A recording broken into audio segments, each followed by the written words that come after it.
Mukimanyi nti akasajja kati mu America yazedde kanoonya okufa bufi. Kyembadde nziza okubagamba. America eyagala kasajja kaayo Interpol zonna zaavuddeyo dda simanyi ambassador simanyi biki simanyi simanyi zaani ziyungidde abanene n'abampi oli mutuze wa America.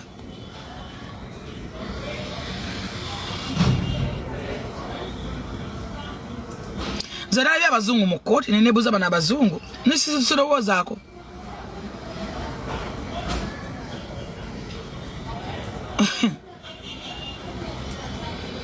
Pananga omusajja agaa nti oba omuntu akola atya okuba obulungi ng'ensi ekyuka kyona misana.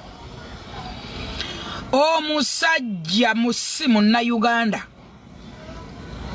tabankona Munnayuganda dde n'olunaku n'olumu baagala muntu waabwe. Abamerika baagala musajja waabwe mbu omusajja eyatta abaana bana ku ssomero lya Nassale mbu mutuuze wa Amerika era Amerika emwagala ati sibagimukwase mu butongole agenda avunaanyizibwa. Omusango yaguddiza wano Uganda ate mbu mutuuze wa Amerika. Yannange. By the way, omusajja ono kigambibwa mbu yabeerako mu Amerika ebintu ne bigiraagiramu n'akoma wano mu ggwanga erya Uganda.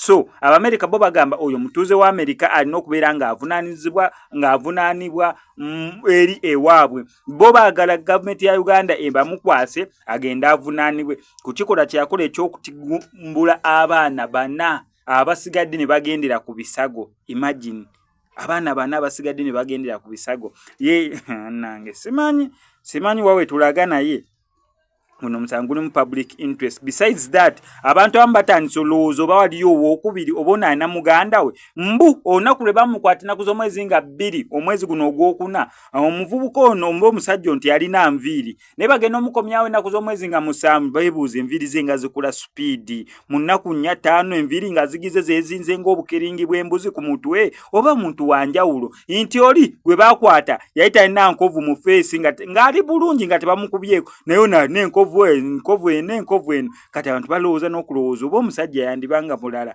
ng'olweddonu gwe baleeta mulala nga n'oli naye mulala kwegamba. Akabuuza weekali engeri omusango guno eno gye gulimu public interest nti abantu bagulinamu obwetaavu wano ku SMX Media tugenda sigala tukuwa updates gwe kyonna okola subscribing nga notification bell ebisigadde obitulekere.